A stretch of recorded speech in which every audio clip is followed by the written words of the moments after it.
And welcome back, everybody, to another edition of the Always Pressing PGA DFS podcast.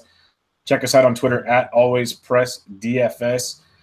We're previewing the 2018 Sony Open from the Wiley Country Club.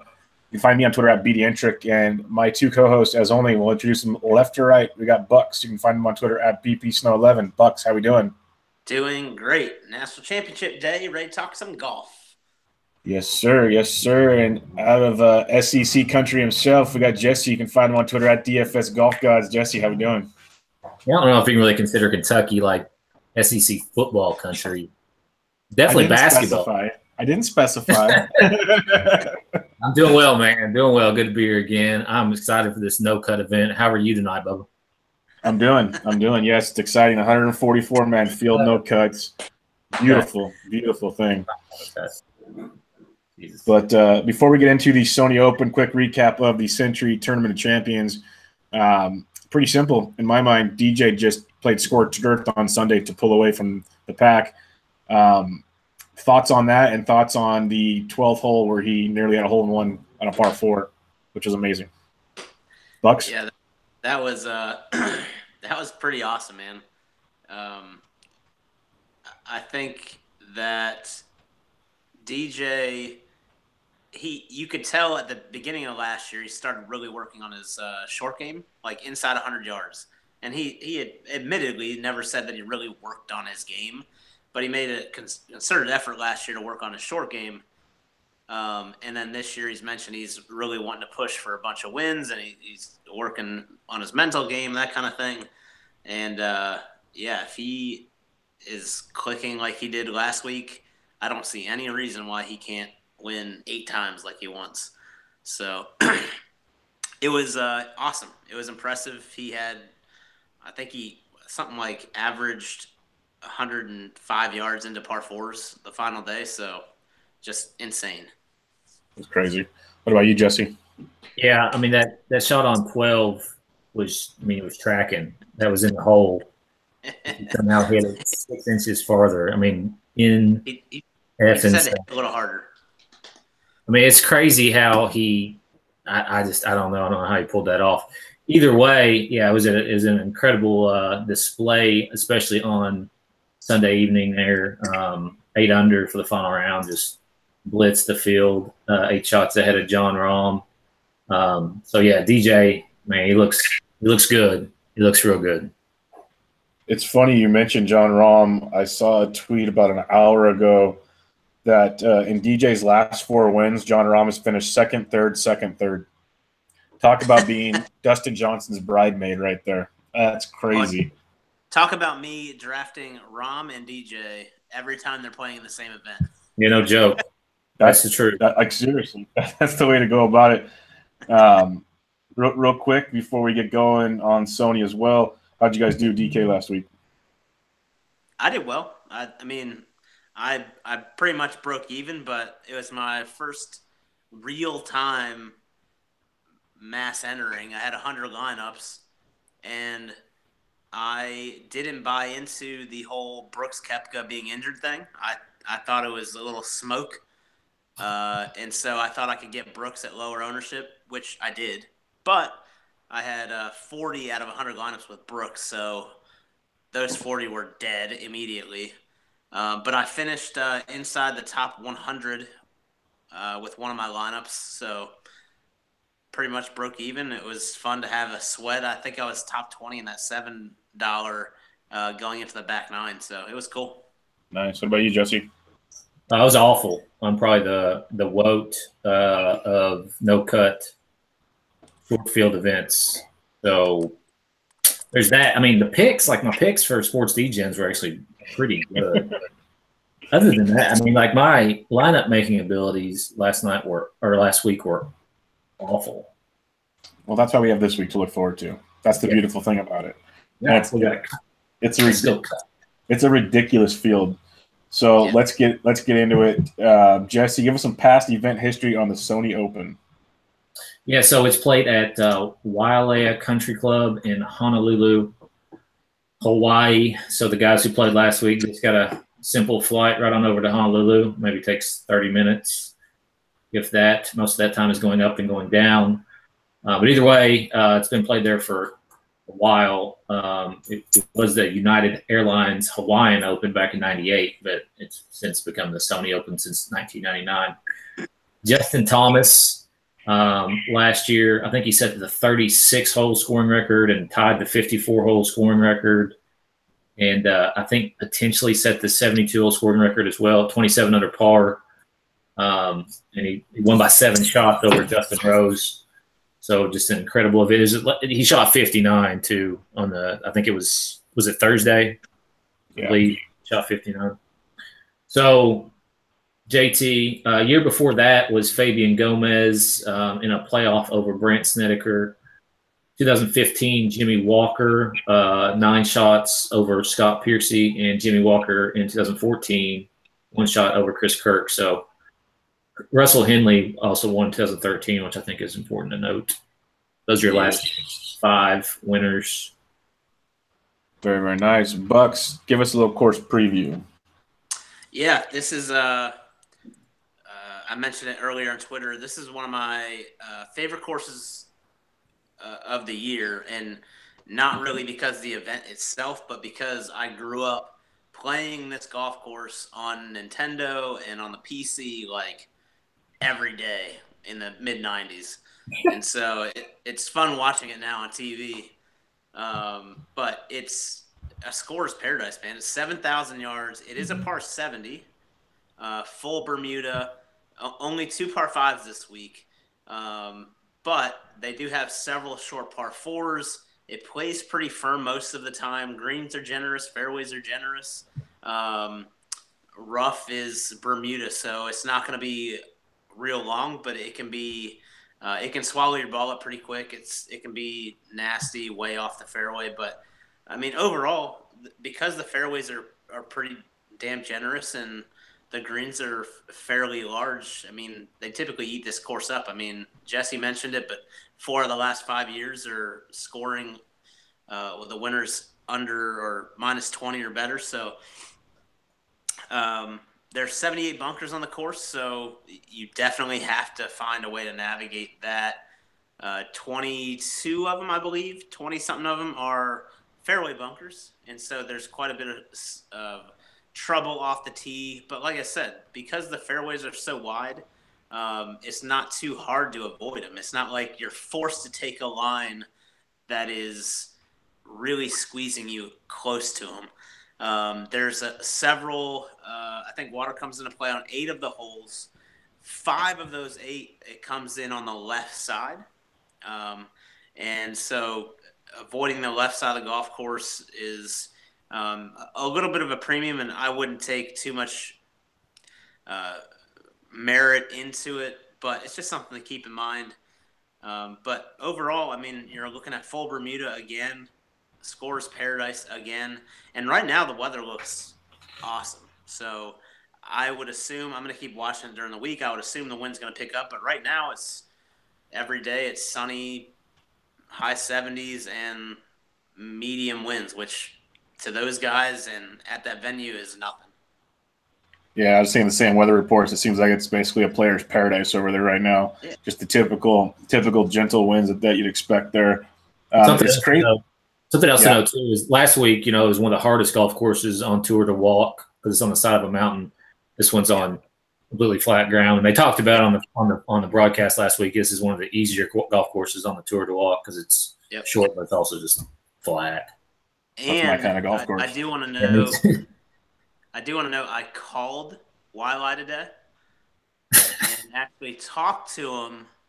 Their greens are not seeing any large patches of disease or whatever they had last week, so it should be good to go. There you go, John. I'm pretty sure that they took the greens from this muni I used to play when I lived in Western Kentucky and transplanted them out there because they were awful looking. I mean, those are some of the ugliest greens I've seen all year. DJ still lit it up. Yes, sir. Yes, sir. It's crazy, too. This course is a scorer's paradise, like you're talking about. They had 54 eagles here last year, I believe I heard. But it's weird because the fairways are so narrow that only 52% of the field hits the fairways, basically. So it's crazy for a course like that. So I guess it tells you the rough's not too Yeah, bad the as you rough's guys are fine. saying. Rough's Yeah. easy. That's why it's pretty crazy. So, and then the one thing is I was reading some other stuff. It's not really made for bombers. It's more like accuracy and certain shots you're trying to make, basically, is the way they phrased it.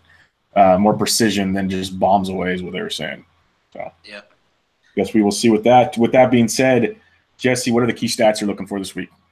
Yeah, so I'm going back to my usual. I mean, I'm pretty boring when it comes to this kind of stuff. But looking at more driving distance versus driving accuracy, I know you guys are talking about it as being short, but still want the guys who can hit the 3-wood or the 3 hybrid a little bit longer than the other guys who might be hitting the 3-wood. They can hit the 3 hybrid a little bit more accuracy with that.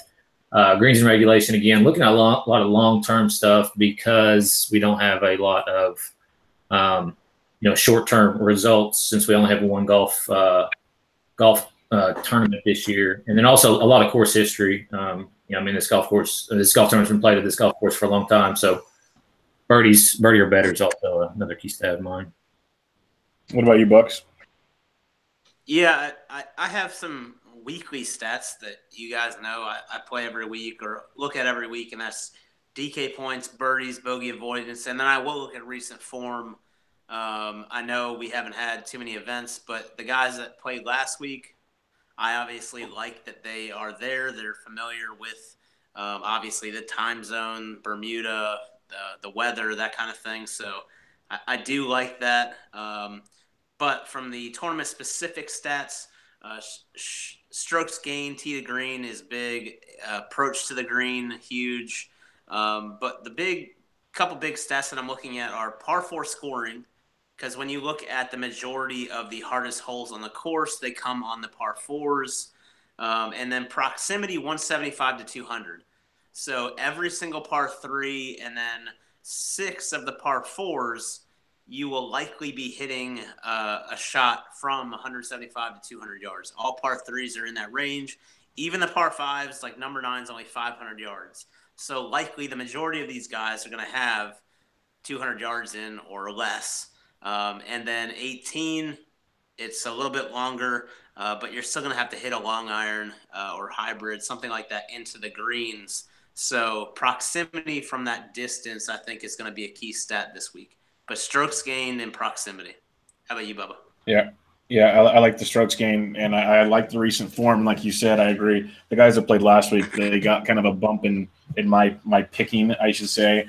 I also, on a course like this is the 20th year of this tournament.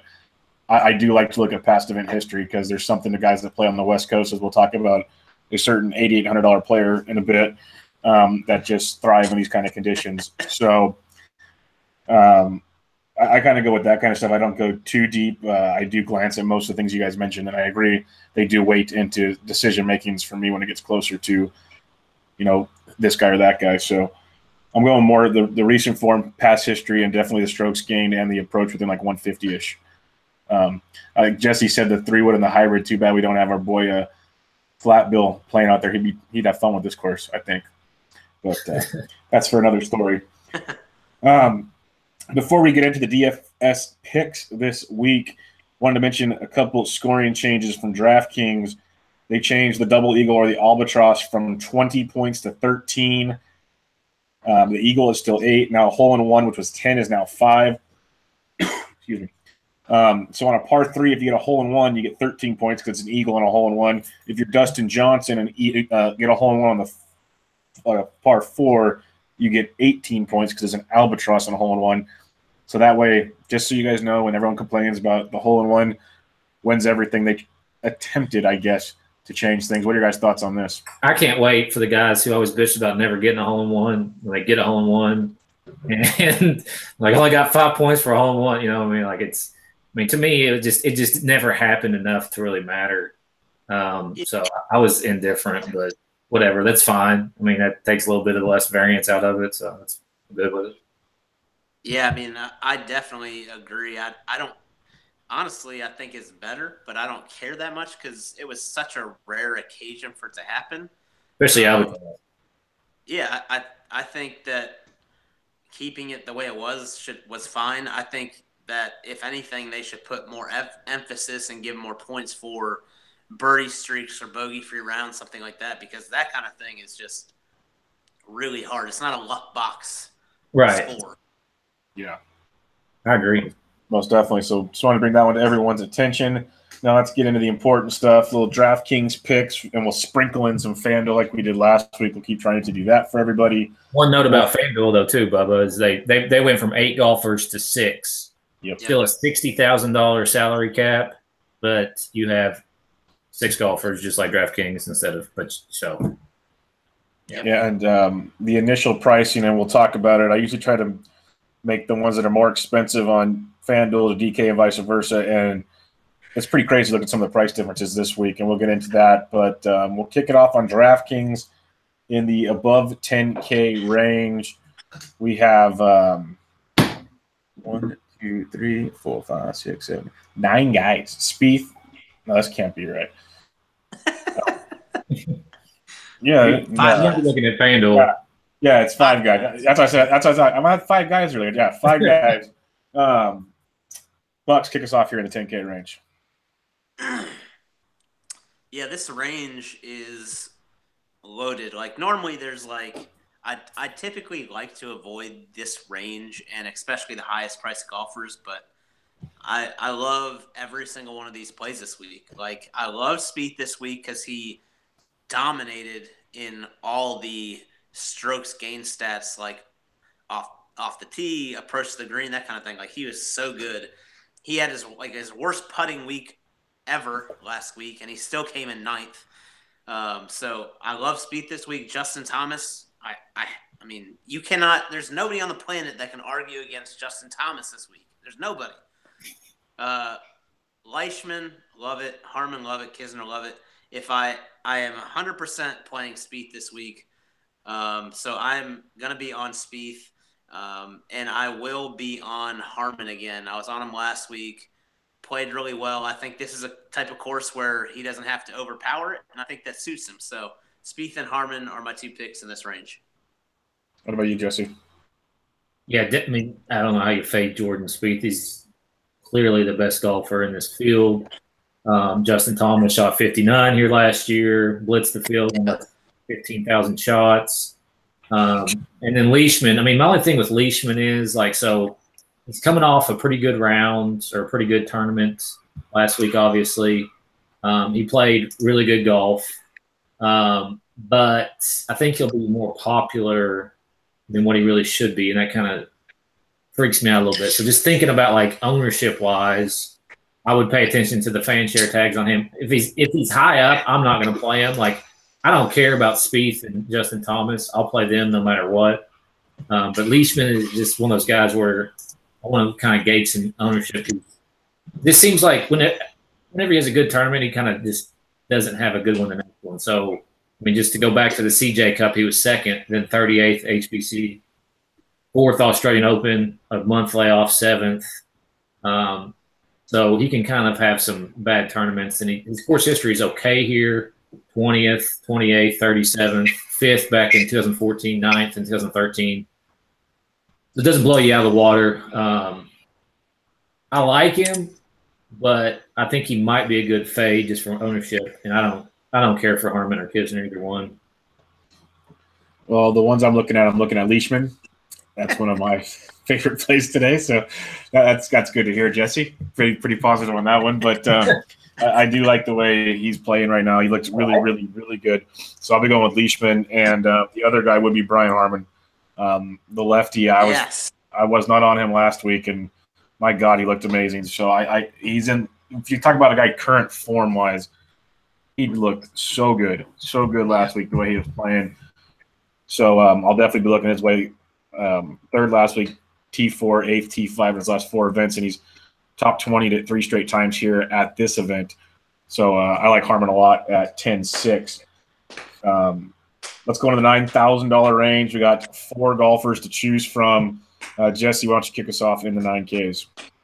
Yeah, so you got Zach Johnson, no. Webb Simpson, never. Cameron Smith, no. I'm left with Rusty Henley. I do like Russell Henley this week. Bermuda Specialist, only 9,200 in this field. I can take it all day. 13th here last year. Played okay last week.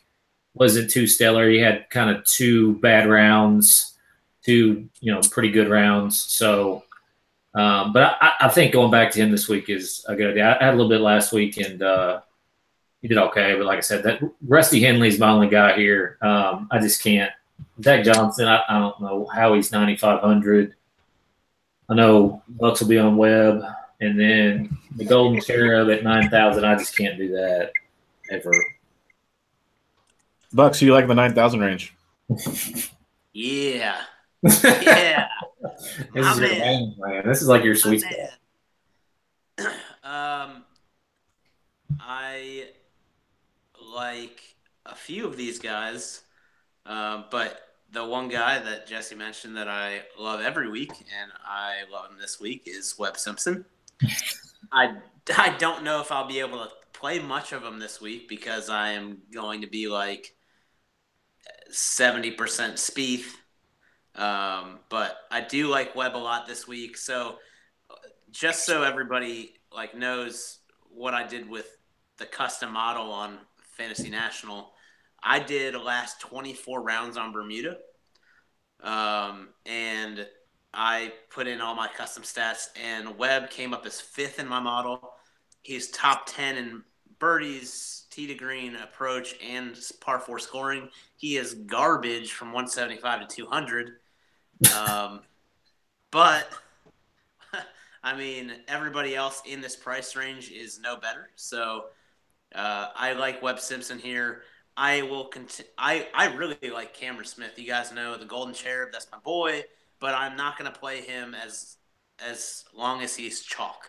And I think he will continue to be chalk for a while. So I'll play Webb, and I will have some sprinkling of Zach Johnson because this is his type of course. It's shorter.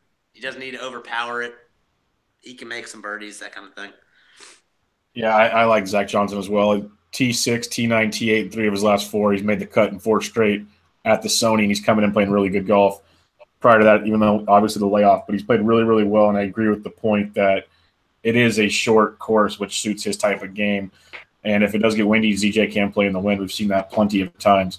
So I do like Zach Johnson at 9,500. Cam Smith, I don't mind at 9,000. That's about the only other guy I like in this range. He's playing extremely, extremely good golf. So the Golden Cherub is acceptable in my book. I'm not sure how much I'll have him, but I don't want to just wave him off. I do think he's definitely worth a gander if you feel the need. Let's hit the $8,000 range. There's 10 players to choose from. I'll fly through my section real quick here. Tony Finau at $8,900 is criminal to me. I know it's more like a full field, but this guy, T16, T11, T26, second, T7, his last 5 PGA events, top 20 here last year. I know it's not a Bombers course like I stated earlier, but it is also an Eagles course. And so Finau, if the rough isn't as bad as you mentioned, Bugs, he can miss a little off and still have nice approach shots in. So I don't mind Finau at $8,900. Daniel Berger at $8,700. Phenomenal week last week at the Century. Playing really, really good golf. T11, T14 his last 2. T15 his last 5. He seems to be coming on towards the end of last season, and then, like I said, last week he kicked it off. But the ones I really like, you got CH3 at $8,800. That was the one I joked about earlier. He's a West Coast specialist. People should know this one by now. He's made, I believe, 16 of 16 career cuts at this event. If I read that correctly. He T8, T13, T26, T8, T3 his last 5 at this course. So for $8,800, that's like Zach Johnson and Charles Howell. If you're playing cash, that would be like my 2 starting points. Like those just seem like really good plays there. And last but not least, my boy, he's moving up the price range here a bit, but I still love him. Ches Reavie at $8,000. T15 or T17 or better in 4 of his last 5. Finished tied for 8th here last year. Another guy similar to Zach Johnson, where the short approach to things suit him well, playing really, really good golf. So I don't mind Ches at all at 8,000. So Finau, Berger, Chucky, and Reavie be the 4 I'd be looking at in the $8,000 range. Bucks, what do you got? Yeah, I like a lot of those, and this range is awesome, man. So I think if I do the mass entry type deal, again. I might have like I don't know if I can do that many because they got rid of that $7 this week. But if I do, let's just say 100 in I don't know $3 or something, I'm gonna have 20 lineups that start at the 8K range and be pretty balanced because this range is awesome. I mean, you could just have this entire section here and be perfectly fine. Like, I love that you mentioned Charlie Howe because dude is a beast here. Loves it here. Daniel Berger played great. He's one of those guys that when he gets hot, he is super hot. Tony Finau is a guy that's been hot forever. But for some reason, like I said, with the stat model that I created, the last 24 rounds on Bermuda, he is terrible. Like 112th in proximity. He comes at 66th in my model.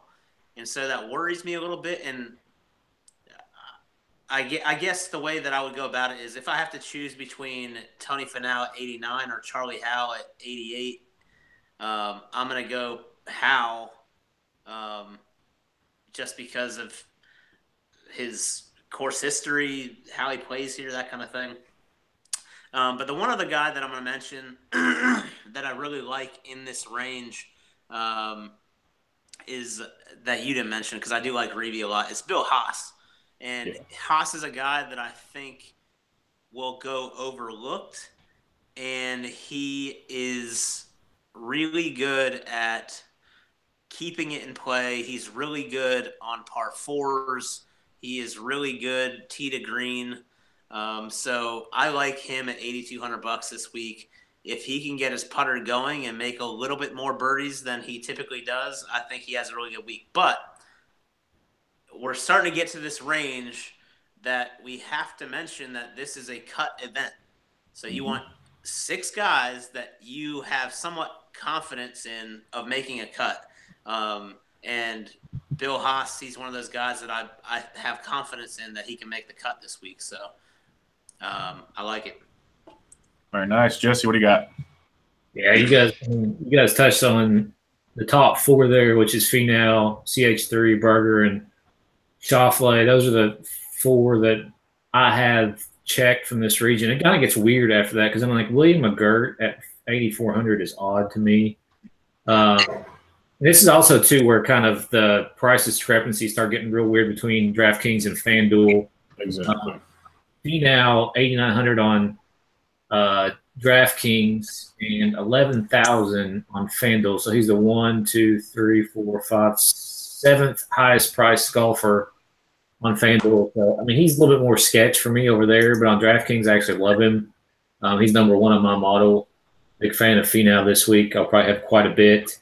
I do like what you were talking about, Bucks, though. Where you're talking about starting in this region and working down because I'd say Spieth and JT Leishman will be the top 3 owned if I was guessing. Some weeks you can get a guy in this region who is the most owned, but I'm almost positive that a lot of ownership will be pulled at the top. So starting balanced, getting balanced, especially if you're playing cash, is a great way to go. You don't have to have the winner in cash most of the time, unless you just want to try to jam Jordan in there. I don't think I would deal with anybody above Tony. So yeah, but other than those 4, I'm not a huge fan of this region. I do like, Chez at 8, I think is okay. The rest of them are just kind of, and Siwoo Kim is Andrew Kirsch too. I don't know if you guys knew that. Yes, he is. He had the ball 7 last week. Yeah, he did. You mentioned Finau on FanDuel. Berger's another one. He's 100 more than Finau, 11-1. He's 87 on DraftKings, so that's quite the discrepancy. And then in this price range, you got Bill Haas is 10-4 compared to the 88, and CH3's 10-1 compared to the 88. So definitely some changes up there, but that Finau and Berger definitely stand out in the $11,000 range, as you stated. Let's head to the DraftKings $7,000 range, where we have 66 golfers this week. Jesse, kick us off in 7K. Yeah, one of my favorite plays is Gary Woodland at 7,800. Finished 6th here last year, 13th year before, 3rd 2015. Hasn't missed a cut, knock on wood, since the Northern Trust back in August. So that's like about 8 straight, 9 straight, something like that.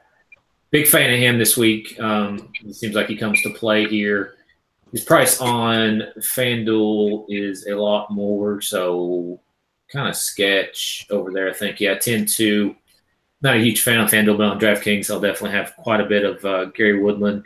Another guy right above him at 7,900, Emiliano Grillo, I think is interesting. He finished 33rd here back in 2016. He didn't play in 2017. But he's a guy who kind of a little bit maybe potentially started finding some form here in the fall. He had a rough year last year. He's an amazing, talented golfer. So it's quite possible that if you jump on Grillo early, that could pay dividends at lower ownership than when he starts playing good golf, because people do know who he is. But right now I'm sure, being overlooked by a lot of people because he's not been playing that well, at least in the year of 2017. So I'm hoping maybe potentially that he can turn a new page. I think he might be a good little flyer GPP there. Peter Uline's another guy, 7,700. I think that's a pretty good price on him. Never played here, but we've talked about it before on pods. Coming off the European Tour, finished 10th there last time out in November. Jason Kokrak, the dude, 17, 2015. I mean, he just kind of – doesn't he just remind you of the dude? He just has that I don't care attitude while he plays out there. I love it. He bombs it too. 17th here in 2015, 20th 2014. So he's interesting. GPP play only for me on that guy. Are we doing below 7,500 too, or are we just doing all 7,000? Whatever you want, the 7,000s, go for it. Hudson Swafford, 7,300. I like him, but I just like Hudson Swafford just about every week that he's playing. He finished 13th here last year and 9th the year before, so very good course history. And then we get to Jason Duffner. And I think he is a very, very, very interesting play this week because coming off a miscut here last year, but was 9th the year before, and actually played pretty well last week on Maui, where he finished 11th and was super low owned for only 7,200. So he gets a $100 increase in this field, which is quite amazing. And then if you look over at FanDuel, the dude is like the 6th highest priced golfer. Yep, 10-9. It's crazy. 11-9. He's right below Finau. So you're getting a huge discount on DraftKings. I like Duffner a lot this week. I think he is super, super interesting. And then going on down the list here, that is all I got. What about you, Bucks?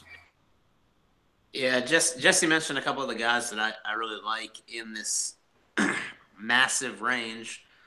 But Gary Woodland, 3rd in my model, crushes it. Not only can he score points and make birdies, but he is sick when it comes to bogey avoidance, and he's top 20 in proximity, 175 to 200, second approach, second tee to green. I mean, he's just off the charts. Love him this week. Another guy that I like this week, and I got to look more into him because he scares me, but he's popping on the model, is Kevin Na. Sean O'Hare's another one that is looking good on the model. But the 2 guys that I wanted to mention down here, 3 guys, like you mentioned, Jason Duffner, he started putting really well last week. And yeah, so he always hits the ball pretty well, but if he gets that putter going, yeah, that's the guy that wins. And so I really like him. This is super cheap pricing for him, like Jesse mentioned. So play Duffner. I think he's a guy that is cheap, that you can have confidence that he's going to make the cut. So I like him a lot. Another guy right below him is Kyle Stanley. Love Kyle Stanley. He's been playing well. He makes a bunch of birdies, and he's really good in majority of the key stats. The only thing that bothers me is he's not great on these par 4s, but he's a good ball striker. He's a good putter. He is really good in that proximity range, so I'm going to roll with him this week. And then the last guy I'm going to mention, who comes up second in my model, is Jimmy Walker. Guy plays well here and plays well in Bermuda, I guess. So, second, my model, first in points, first in birdies, third in tee to green, fourth in strokes gained on par fours, 10th in approach. So I'm definitely going to have a sprinkling of Jimmy as well, just because of that. Yeah, Jimmy plays really well on the West Coast. I've seen him at Pebble a lot, and he loves this whole West Coast tour. I just wonder about his health. It's the only thing that always concerns me with Jimmy with that Lyme disease deal. But I can't can't blame you at all for trying some of it. I think it's a good I'll back that. Yeah, no, I agree. Definitely. I agree with Woodland. One we didn't mention unless I missed it somehow. JJ Spawn at 76. Guy's playing lights out right now. Finished the year really well. Yep. Don't hate him at all. He's a West Coast guy. He missed the cut here last year, which is a bit scary, but overall he's played really well on the West Coast in his first year on the PGA Tour. So Spawn at 76. Cook at $7,600 as well. I like Austin Cook a lot. It is his first timer. It scares me, but he's a T22 first, T50, T20, T25 his last 5 events. So definitely something to keep an eye on there. Another youngster that finished the season well. Kokrak's always on my list, as you guys noticed from the Asian part of the West or the early season swing. Duffner at 73 is way too cheap. I'm completely agree with you guys on that one. I've been a big Kyle Stanley fan all last year, like most of you. And like you said, Bucks, this whole setup plays right into his game. He's very accurate, very good on the approach. $7,300. This is he's another one of those kind of cash game plays. You know, they're not always going to make the cut, but if I had to pick certain guys, he's one I could go to almost every week, and I know I'll be very confident in how that turns out more often than not. This year, we had 23 of 28 cuts in 2017 and 18. He's 5 for 5 on cuts at this course. So he's played really well when he plays here. So keep an eye on Stanley. Another one that goes overlooked a lot at $7,300 is Kelly Craft. T27 here last year.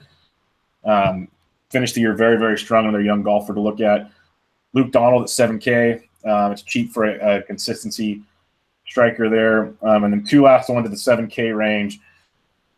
At $7K, finished 10th here last year. He's made 3 straight cuts at this course. And then the one that I always get laughed at, but I love, he's 6 of 6 on cuts here. T27 here last year. He's made 3 straight cuts on tour. Is John Huh at $7,000. He's just one of those guys. He's not going to usually, finish in the top 15 for you. But for $7K, we're basically getting into that $6K range now. Just give me a cut, get me a decent finish, and I'll take it with HUD at $7,000. So that's where I'm heading in that direction. The $7K range, you can get wild. That's why I do like what you guys both said about the $8,000 range. You can get really weird and get some good lineups put together there. All right, let's get in the $6K range here. Loaded, as always, 59 players, if my math is correct. Bucks, kick us off. Yeah, I mean, so there is some value down here. And I think it's important. If you guys haven't watched the pod that we did a month ago on the up-and-comers, some of the rookies, definitely go back and watch that because there are quite a few of those guys down here. One guy that I do like this week that we talked about that week is Ben Silverman. I think he is priced really, really cheap. And he has the game to compete here. Again, he's not going to show up on your models because there's no information really. But I do like his game. The one guy down here that's super surprising to me, and you guys can tell me if I'm wrong, but I don't have any reason. Like, why is Harold Varner down here? I thought the same thing. I mean, he's surrounded by guys that I don't even like. If I wasn't doing this podcast, I wouldn't know who half these guys were. Yeah, I agree. So, I mean, if you are playing Spieth, you are likely going to have to be down here with at least one of your picks. So, Harold Varner is a solid option, high upside. The dude can go out and shoot 61, 62. He can also shoot 80. But he has upside for sure. Yeah, he's a GPP player. Yeah, definitely. And then there's a couple other guys down here. he has been playing really bad lately, but I always like playing Rory Sabatini. That's funny. But he's been like, I haven't added him to a lineup yet because his recent form is so bad. But one guy that, again, I don't know why he's so cheap, but I am going to be playing him quite a bit this week is Stewie Sink. Yeah. Cash game, walk it up. Yeah, $6,800 for a guy that is 7th on my model. This is the type of course that he likes too. He doesn't have to overpower it. He's going to keep it in play. As long as he doesn't make too many like terrible mistakes, he's going to be fine. So Stewie Sink, Harold Varner, Ben Silverman. Yeah, there's a couple. There's definitely some other guys down here that we talked about in that previous pod, like Lanto Griffin, that I might have a sprinkle of just because I talked about him. But it's $6,000 range, so throw a dart and enjoy yourself. Yeah, FanDuel got the Stewart Sink thing right. He's 9,100 over there compared to the 68 on DraftKings. That DraftKings is he Sink, really? Yeah, he's 9,100 on FanDuel. Big difference. So, man. Yeah, so they at least got it right. But Jesse, what do you like in the 6K range? Yeah, I mean, just a total fucking misprice on Stewart Sink. When I said earlier that Justin Thomas or Spieth might be the most owned, it's actually probably going to be Stewart Sink. I mean, maybe not in GPPs, but in cash, he'll probably be with them. If I'm playing cash, like I'm just locking in Stewart Sink and then figuring it out from there. Like that's how I would approach it myself. Sink Spieth might be the biggest. Yep, correlation play out there. Yeah, it very well could be. I mean, it's just awful. It's just terrible price. I mean, he's made 5 straight cuts here. He's Stewart Sink. He's Stu Goat. I mean, I could go on and on about Stewart Sink. I like the Ben Silverman call. I'll be on him quite a bit in GPPs this year. He's not a cash game worthy at all whatsoever, but definitely on GPP. Corey Connor is another guy we talked about before. Harold Varner's price is way off at 67. And then there's a few others. I'm going to throw a couple darts at you guys here. Satoshi Kodiara. No idea if I got that right or not, but Japanese tour player. He's coming off a win. He finished 49th here last year, so he does have a cut made. Another guy who is interesting, I started looking at him today, Adam Schenk, Schenk. He's kind of popping on my model. Why, I don't know for sure, but one way or the other. Never played here, web.com guy. He did miss the cut at the RSM, but he made the cut at the OHL and made the cut at Sanderson and Shriners. So he's 3 out of 4 on the fall swing of making cuts. So for stone minimum 6,600, I think he's worth a dart or two in a GPP. Yeah, that's what this range gives you, is all a bunch of darts outside of Sink. Like, I agree with the HV3. Corey Connors, I do like a lot at 67 as one of my darts. Ben Silverman might be my favorite down here at 68. I agree with both of you guys on that one a ton. The Jaeger bomb's down here at 69. He can top 10 you or he can miss the cut. He's that volatile, but for GPPs, he's good for that at 69. Ryan Armour, your boy last week, Bucks at 6,900, also a decent looking play here in my opinion. Yes. In this price range, don't mind him at all. So it's wide open. Like you guys said, I pretty much agree with all of them. There's a ton to choose from. Sink's the one that stands out the most. HV3 is kind of like head scratching, but the rest of them are very good young golfers that I like, that if you missed the cut, wouldn't shock you. If they went low, it wouldn't shock you either. Like you said from the podcast we did earlier, it all comes into play. Let's talk about some of these guys. Top punt plays this week. Jesse, who you got? Give me 2. Omar Uresti. I'm just joking. Not Omar Uresti. And I'm going to go back to my dude Shank here. Shank. Oh, that's kind of awfully close to Shank now that I think about that. I'm not really sure if I feel comfortable. It's like the Alabama kicker. I like him. And then the other punt, I'll go Silverman. What about you, Bucks? I'm not sure you can call Stewie Sink a punt, but $6,800. Stewart Sink. Another guy, obviously Silverman, because I talked about him. And then a guy that we have talked about a little bit on that previous pod, but I think he has a good shot here, is Brett Stegmeyer. I like him this week. I'll be playing some of them. So. Yeah, I'm looking at like outside of the sink, Armour and Silverman would be my 2 punts on here. I like them a lot with some good upside in this week. Jesse, your top bust of the week. I just realized Smiley Kaufman's also 6,600. What a crazy couple years for that guy. I will go Brian Harmon. What about you, Bucks? Yeah. God damn. We get here, man. We get here every week. And I'm not just saying this to spite you, but Tony Finau. It's so right if you did. Finau's all or nothing. You never know. It's true. My bust this week will be Kevin Kisner at 10-1. I don't think he. I think you could flip him and Finau's number price, and I'd agree with it more than I see these numbers right now. Kisner, he's playing well, but not 10,100 well, if that makes sense. Yeah. I think he's a bust. Let's go core players, 2 or 3 guys you're going to build around this week, Jesse. Stu Goat Sink, he's number 1 probably, and then Finau and Woodland. Bucks? Yeah, Spieth, Woodland, Stanley, and probably Sink if I go Spieth, honestly. I'll be going Finau, Chucky 3 Sticks, and the Chesticle Reeve. Those will be the 3 I'll be rolling with.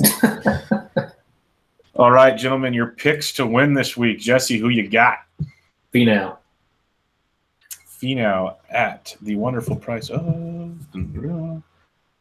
bought pretty good. My futures pulled up here too.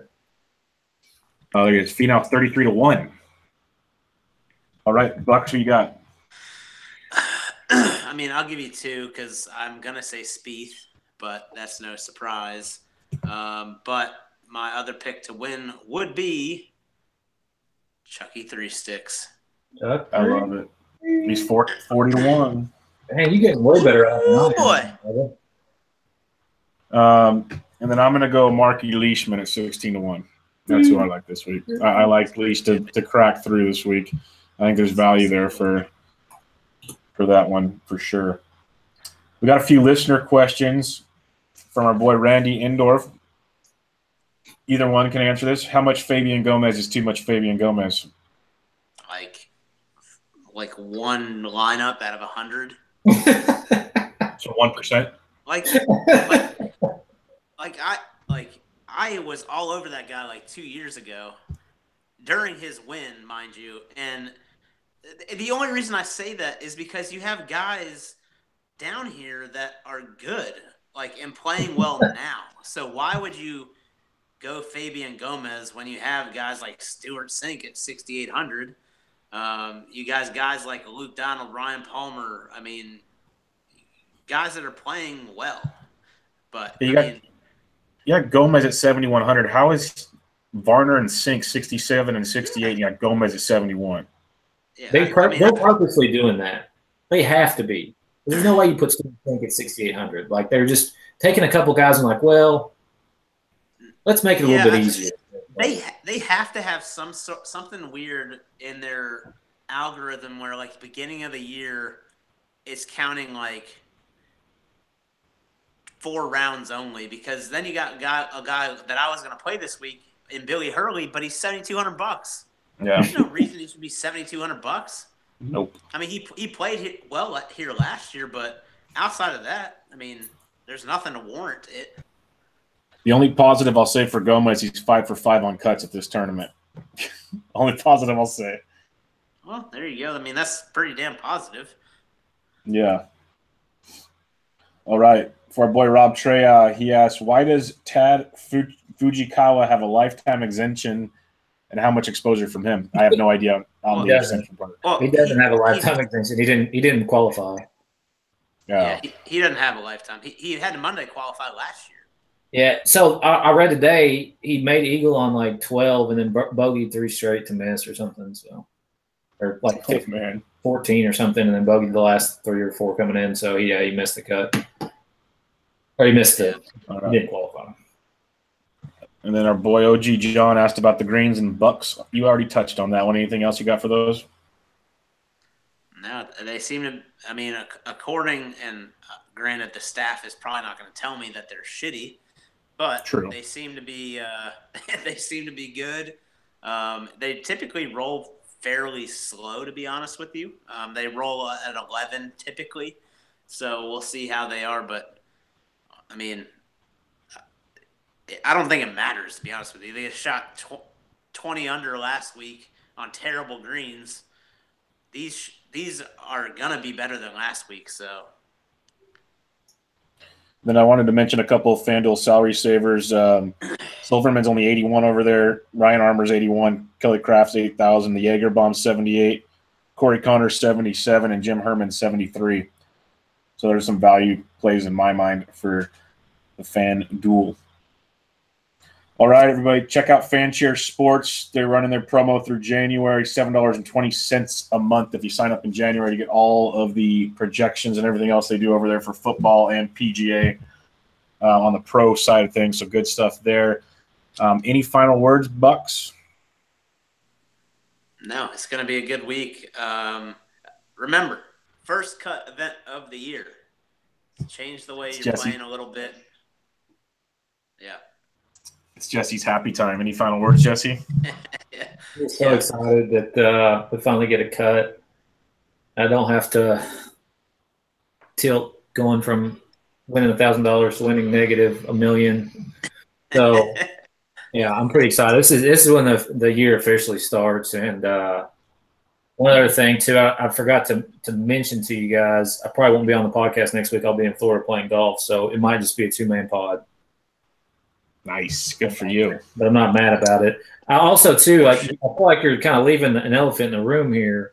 Another user question by Randy Endorf, and it was, why is there a doctor at the end of the hashtag DraftKings?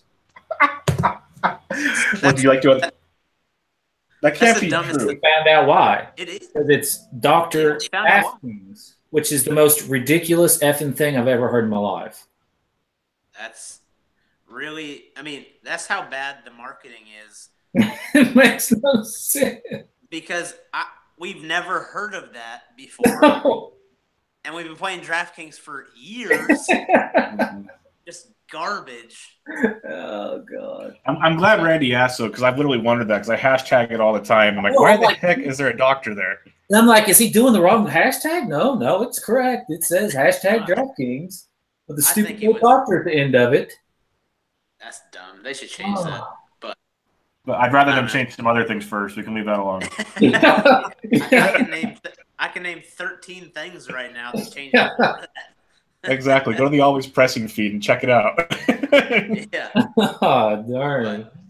Last thing I want to say is it is awesome to have golf back, because yes, Twitter last week on Thursday and Friday was people sweating a no-cut event was awesome. Yeah, that was a blast Thursday, man. It's fun. It's such a great time, and hopefully DraftKings can get some good, decent contest sizes, and please FanDuel get some good contest sizes too, because I'd love to move some money over there and play over there.